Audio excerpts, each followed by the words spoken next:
ओम नमः शिवाय। हर हर महादेव।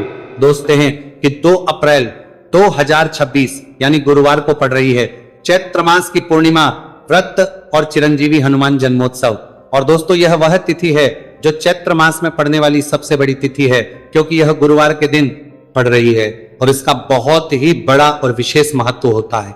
पूज्य गुरु जी ने कहा है कि अगर कभी भी मौका लग जाए और चैत्र महीने की पूर्णिमा तिथि गुरुवार को पड़ जाए तो आप लोगों को 7 चने की दाल वाला उपाय तो अवश्य ही करना चाहिए। इन दोनों का संयोग बहुत ही कम आता है। इसी के साथ में गुरु अपनी शिव पुराण कथा में बताया है कि इस दिन आपको 7 चने की दाल वाला उपाय तो आपको अवश्य ही करना चाहिए, क्योंकि ऐसा दिन पूरे साल में सिर्फ एक ही बार आता है। और दोस्तों आप सभी लोग जानते हो कि गुरुवार पूर्णिमा तिथि का अगर सबसे बड़ा कोई उपाय है तो वह 7 चने की दाल वाला उपाय है। तो दोस्तों गुरुवार पूर्णिमा तिथि के दिन आप लोगों को इस 7 चने की दाल वाला उपाय को जरूर करना है। बहुत लोग होंगे जिन लोगों ने इस उपाय को ना किया हो, मतलब पूरा साल निकल गया, उन्होंने किसी भी दिन इस 7 चने की दाल वाला उपाय को ना किया हो। पर दोस्तों आपके पास एक आखिरी मौका बचा हुआ है, जो कि 2 अप्रैल गुरुवार पूर्णिमा तिथि के दिन है। इस दिन आप लोगों को इस वाले उपाय को जरूर कर लेना है। भले ही आपने पूरे महीने भर इस उपाय को ना किया हो, पर अगर आपने इस चैत्र महीने के गुरुवार पूर्णिमा तिथि के दिन अगर इस वाले उपाय को कर लिया तो आपको इस उपाय को करने का वो फल मिलेगा जिसकी आपने कभी कल्पना भी नहीं करी होगी। इसीलिए आप लोग इस वाले उपाय को एक बार जरूर कर लेना है, ताकि आप लोगों के हाथ से यह मौका ना जा सके और आपको इस उपाय को करने का फल मिल सके। दोस्तों यह उपाय पंडित जी ने अपनी अभी की ही श्री शिव महापुराण की कथा में बताया है जी। इस उपाय को आज हम आपको बहुत अच्छे से समझाने वाले हैं। इस वीडियो को देखने के बाद इस उपाय को समझने के आपको कोई और वीडियो को देखने की जरूरत नहीं पड़ेगी। तो चलिए दोस्तों उपाय को शुरू करते हैं। देखिए यह इस चैत्र महीने के गुरुवार पूर्णिमा तिथि के दिन ये इतना खास होता है, इतना महत्वपूर्ण होता है। देखा गया है कभी कभी बड़े बड़े पूजा पाठ अनुष्ठान से जो मनोकामना पूर्ण नहीं होते, वह चैत्र महीने की गुरुवार पूर्णिमा तिथि के दिन एक छोटे से उपाय करने से ही आपकी मनोकामना पूर्ण हो जाती है। और बहुत सारे ने इस उपाय को किया भी है और उनको इस उपाय को करने का फल भी जरूर मिला है। अगर आप लोग भी इस उपाय को करना चाहते हैं तो आप इस उपाय को पहले अच्छे से समझ लेना, सुन लेना, उसके बाद करना। आपको इस उपाय का फल जरूर मिलेगा और इस उपाय को कर लेने से आपके घर में चाहे किसी भी प्रकार की दुख और समस्या क्यों ना चल रही हो, आपको उसका कारण भी नहीं पता है कि भाई ये समस्या किस कारण से चल रही है, उसका कुछ भी कारण हो सकता है। जैसे पितृदोष हो सकता है या किसी भी तरह का मंगल दोष भी सकता है। तो इस दिन आप लोगों को ये वाला उपाय कर लेना है। ये एक ऐसा उपाय है जिस उपाय को अगर किसी विशेष दिन पर किया जाए तो भाई उस विशेष दिन का जो है वो तो हमें मिलता ही मिलता है, पर हमने उस दिन पर इस उपाय को किया है तो हमें उससे भी बड़ा फल मिलता है और फल बहुत जल्दी मिलता है, क्योंकि आप इस उपाय को बहुत ही बड़े और विशेष दिन पर कर रहे हैं। तो चलिए अब उपाय के बारे में बात करते हैं, लेकिन उससे पहले आप लोगों को यह जानना आवश्यक है कि आखिर ये उपाय किस समय करना है, किसको करना है और कैसे करना है। तो चलिए हम आगे आपको वीडियो में एक एक करके बता देते हैं, लेकिन उससे पहले अगर आप लोग हमारे चैनल पर पहली बार आए हैं या फिर मेरी आवाज आज पहली बार सुन रहे हैं तो हमारे चैनल सब्सक्राइब जरूर कर लेना और इस वीडियो को लाइक करके कमेंट बॉक्स में श्री शिवाय नमस्तु भयम ओम नमः शिवाय जरूर टाइप कर देना। तो दोस्तों इस 7 चने की वाला उपाय को हमें इस गुरुवार पूर्णिमा तिथि के दिन कैसे करना है, किसको करना है, किस समय करना है और कहां पर करना है, ये सारे सवालों के जवाब आपको इस वीडियो में मिल जाएंगे। और जो ये वीडियो देखेगा भाई उसको 7 चने की दाल वाला उपाय जरूर गिला करना चाहिए, क्योंकि इस दिन एक चने की दाल का भी बहुत ही बड़ा और विशेष महत्व होता है। और जब बात आ जाए 7 चने की दाल वाला उपाय की तो ये सोने पे सुहागा वाली बात हो जाती है और ये एक बहुत ही बड़ा उपाय हो जाता है इस गुरुवार पूर्णिमा तिथि का। तो अब दोस्तों इस 7 चने की दाल वाला उपाय को आखिर करना किसको है, सबसे पहले हम लोग वो बात जान लेते हैं। तो देखो घर की जो बड़ी माताएं बहनें होती हैं, उन माताओं बहनों में से कोई भी एक बड़ी माता बहन इस वाले उपाय को कर सकती है। और दोस्तों अगर आप चाहें तो अपने घर में से सभी सदस्यों को भी इस उपाय को करवा सकते हैं। अगर किसी व्यक्ति की खुद की कोई मनोकामना है, खुद की कोई दुख है जो कि वह अपने लिए ही करना चाहता है, इस वाले उपाय को तो वह खुद अपने लिए भी कर सकता है। बाकी अगर कोई घर में से ऐसा है जो कि अपने पूरे घर परिवार की सुख और शांति के लिए यह वाला उपाय करना चाहता है, तो भाई वो भी कर सकता है, उसमें भी कोई दिक्कत वाली बात नहीं है। कहने का मतलब यह है कि इस उपाय को हर एक सदस्य भी कर सकता है और पूरे घर परिवार के सदस्य के लिए घर की बड़ी माताओं बहनों में से कोई एक माता बहन भी कर सकती है।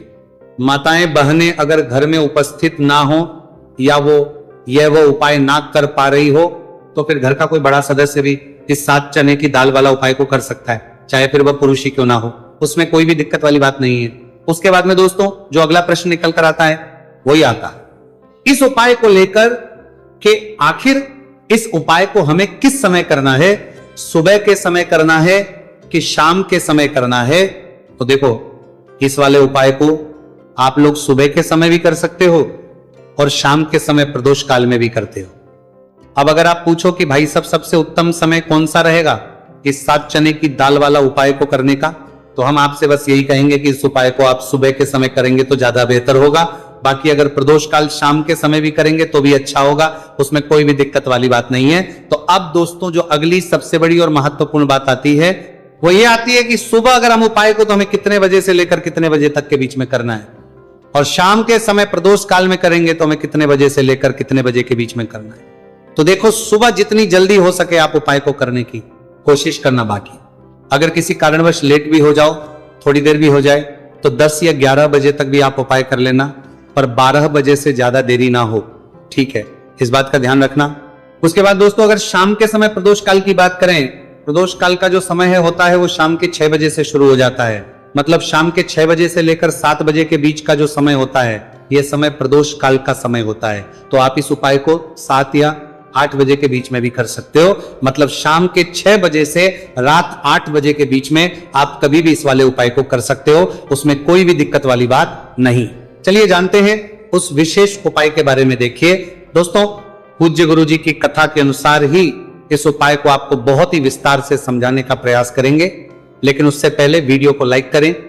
देखिए, इस वीडियो में हम पूज्य गुरु जी द्वारा बताए गए 3 सबसे अचूक उपायों के बारे में जानेंगे, जो आपको सिर्फ और सिर्फ गुरुवार की सप्तमी की तिथि पर ही करने हैं। पूज्य गुरु जी ने बताया है कि जो भी व्यक्ति इन उपायों को कर लेता है उसके जीवन से समस्त परेशानियां दूर हो जाती हैं। तो चलिए जानते हैं गुरुजी द्वारा बताए गए पहले खास उपाय के बारे में। देखिए, गुरुजी ने बताए हैं कि गुरुवार के दिन किया जाने वाला यह उपाय सबसे सर्वश्रेष्ठ है। इस उपाय के लिए आपको मात्र 1 लोटा शुद्ध जल लेना है। जल आपको तांबे के पात्र के अंदर लेना है। इसी के साथ में आपको मात्र 1 गुड़ का टुकड़ा लेना है, और इसी के साथ में आपको लेनी होगी 7 की दाल। देखिए, चने की दाल को लेते समय ध्यान रखना है कि यह खंडित नहीं होनी चाहिए। यह चने की दाल जब भी हम गुरुवार के दिन शिवलिंग पर अर्पित करते हैं तो इससे हमारे जीवन के बड़े से बड़े संकट समाप्त होते हैं। अगर हमारे हाथ में धन प्राप्ति की लकीरें नहीं हैं, अगर हमारे जीवन में दुर्भाग्य के अलावा कुछ है ही नहीं, तो गुरुजी ने कहा है कि हम इस व्यासपीठ से आपको यकीन दिलाते हैं कि गुरुवार के दिन जब भी आपकी दाल वाला ये उपाय करते हैं तो इससे महादेव आपके हाथ की लकीरों को भी परिवर्तित कर देते हैं। तो दोस्तों, ये तीनों ही सामग्री लेकर के आपको पहुंच जाना है भगवान शिव के मंदिर में। देखिए, गुरुजी ने बताया है कि इस उपाय को आप सुबह से लेकर के शाम तक किसी भी समय कर सकते हैं। देखिए, शिव मंदिर पहुंचने के बाद आप जो 1 गुड़ का टुकड़ा लेकर के गए हैं, सबसे पहले तो आपको उसे जल के पात्र के अंदर डाल देना है, और आपको महादेव का स्मरण करते हुए ये 1 लोटा जल धीरे धीरे शिवलिंग पर अर्पित करते जाना है। साथ ही साथ आपको श्री शिवाय नमस्तुभयम इस मंत्र का भी जाप करते रहना है। कम से कम 11 बार आपको इस मंत्र का जाप अवश्य करना है। अब दोस्तों, आपके पास जो चने की दाल है उन्हें आपको एक एक करके शिवलिंग पर अर्पित करते जाना है। चने की दाल आप एक एक करके भी समर्पित कर सकते हैं और एक साथ भी शिवलिंग पर अर्पित कर सकते हैं। देखिए, चने की दाल को समर्पित करने के बाद आपको बृहस्पति शवर महादेव से प्रार्थना कर लेनी है कि हमारे जीवन में जो भी संकट समस्या चल रही है, हम जो भी कार्य करते हैं उसमें हमें बार बार असफलता मिलती है, रुकावटें संकट जीवन में लगातार बने हुए हैं, चारों तरफ से सिर्फ और सिर्फ निराशा ही हाथ लग रही है, तो अपने दुर्भाग्य को दूर करने के आपको बृहस्पति शवर महादेव से प्रार्थना कर लेनी। पूज्य गुरुजी ने कहा है कि इस गुरुवार के दिन यह चमत्कारी उपाय करके देख लेना, और आप स्वयं देखेंगे कि 1 या 2 महीने के अंदर आपके जीवन का जो दुर्भाग्य है वह समाप्त होना प्रारंभ हो जाएगा। अब दोस्तों हम जान लेते हैं दूसरे विशेष और चमत्कारी उपाय के बारे में। देखिए, इस उपाय के लिए आपको मात्र एक तुलसी जी की लकड़ी लेनी होगी। अगर आपके पास पहले से ही तुलसी जी की लकड़ी है तो उसका उपयोग आप कर सकते हैं, और यदि आपके घर में तुलसी जी का पौधा सूखा हुआ है तो वहां से भी आप तुलसी जी की मात्र एक लकड़ी ले सकते हैं। देखिए, इस उपाय के लिए आपको मात्र एक मिट्टी का दीपक लेना है। इसमें आपको शुद्ध घी का प्रयोग करना है, और इस दीपक के अंदर आपको ये जो तुलसी जी की लकड़ी है इसे रख देना है। इस लकड़ी को आपको पूरा घी के अंदर डुबो देना है, चारों तरफ अच्छे से घी लगा देना है, और आपको इस दीपक के अंदर इस लकड़ी को रख लेना है। देखिए, यदि आपको ऐसा लगता है कि तुलसी जी की जो लकड़ी है वो बहुत ही जल्दी से जल जाती है, तो आपको एक कार्य करना है। आपने जो तुलसी जी की लकड़ी ली है उस पर आपको पूरी पर अच्छे से रुई लपेट देना है, यानी कि कॉटन जो होती है उसे अच्छे से लपेट देना है, जिससे कि ये जो लकड़ी है दिखाई ही ना पड़े। तो इस लकड़ी के ऊपर आपको लपेट लेनी है। अब इसी लकड़ी के ऊपर जो आपने रुई लपेटी है उस पर आपको अच्छे से घी लगा लेना है, और उस दीपक के अंदर आपको इसे डाल देना है। अब देखिए, इस दीपक को आप भगवान विष्णु के वहां पर भी प्रज्वलित कर सकते हैं, या फिर भगवान विष्णु के किसी भी स्वरूप के सामने आप इसे प्रज्वलित करते सकते हैं, या फिर आपके घर में जो माता तुलसी जी का पौधा है वहां पर भी इस दीपक को आप प्रज्वलित कर सकते हैं। पूज्य गुरु जी ने कहा है कि जो भी व्यक्ति इस 2 अप्रैल 2026 गुरुवार की पूर्णिमा तिथि पर यह तुलसी जी की लकड़ी का दीपक प्रज्वलित कर देता है तो उसके जीवन में कभी भी धन संपदा की कमी नहीं होती। देखिए, ये जो उपाय है आपने फाल्गुन में पूर्णिमा तिथि पर किया होगा, लेकिन इस बार चैत्र मास की पूर्णिमा तिथि है, गुरुवार के दिन, गुरुवार का दिन भगवान विष्णु को समर्पित होता है। और ये जो दीपक है हम विशेषकर भगवान के निमित्त ही प्रज्वलित कर रहे हैं, तो इस दीपक को आप इस महीने की गुरुवार की पूर्णिमा तिथि पर भी प्रज्वलित कर सकते हैं। देखिए, ये जो दीपक है विशेषकर आपको शाम के समय यानी कि सूर्यास्त के बाद ही करना है। अब दोस्तों हम जान लेते हैं गुरु जी द्वारा बताए गए तीसरे बहुत ही चमत्कारी और विशेष उपाय के बारे में। देखिए, इस उपाय के लिए आपको एक बेलपत्र लेनी है, और इसी के साथ में आपको 2 शमी पत्र लेना है। देखिए, आप जो बेल लेंगे वो कहीं से भी खंडित नहीं होनी है, बहुत ही चमत्कारी और विशेष को 2 कर्मानी है चाहिए। इस बात का आपको विशेष रूप से ध्यान रखना है। देखिए, मान लीजिए कि यदि आपके पास बेलपत्र नहीं है तो आप भगवान शिव के शिवलिंग पर चढ़ी हुई बेलपत्र को पुनः शुद्ध जल से धो करके उसका उपयोग भी कर सकते हैं। इसी के साथ में आपको मात्र थोड़ा सा लाल चंदन लेना होगा। देखिए, सभी सामग्री लेकर के अब आपको पहुंच जाना होगा भगवान शिव के मंदिर में। देखिए, भगवान शिव के मंदिर में पहुंचने के बाद आपके पास जो 5 हरे मूंग हैं उनमें से पहला जो हरा मूंग है, आपको शिवलिंग के सामने जो नंदी महाराज होते हैं और उनका जो पैर उठा हुआ होता है वहां पर आपको पहला हरा मूंग समर्पित करता है, वहां पर जो देना है, और आपको ओम नमः शिवाय इसी मंत्र का जाप कर लेना है। फिर आपको दूसरा हरा मूंग लेना है, और शिवलिंग पर जो श्री गणेश जी वाला स्थान होता है वहां पर आपको ये दूसरा हरा मूंग समर्पित कर देना, यानी कि शिवलिंग के सीधे तरफ आपको ये दूसरा हरा मूंग समर्पित करना है। और फिर आपको ओम नमः शिवाय या फिर श्री गणेशाय नमः इस मंत्र का जाप कर लेना है। सारा हरा मूंग का दान आपको भगवान शिव की सबसे प्रिय पुत्री माता अशोक सुंदरी वाले स्थान पर समर्पित करना होगा। शिवलिंग की जो जलाधारी होती है, जहाँ से जल बह के आता है, उसी जलाधारी के बीच में जो कहीं ना कहीं उठी हुई लाइन होती है सांप की आकृति के रूप में, वहीं पर आपको तीसरा हरा मूंग समर्पित करना है, और फिर आपको ओम नमः शिवाय इस मंत्र का जाप कर लेना है। अब दोस्तों, चौथा जो हरा मूंग है उसे आपको भगवान कार्तिकेय जी का जो स्थान होता है शिवलिंग पर, वहां पर आपको ये चौथा हरा मूंग का दाना समर्पित कर देना है, और आपको ओम नमः शिवाय इस मंत्र का जाप कर लेना है। अब दोस्तों, आपके पास जो 5वां और अंतिम हरा मूंग बचा हुआ है उसे आपको उसे जल के पात्र के अंदर डाल देना है, और इस हरे मूंग से युक्त जल से आपको भगवान शिव के शिवलिंग का अभिषेक कर देना है।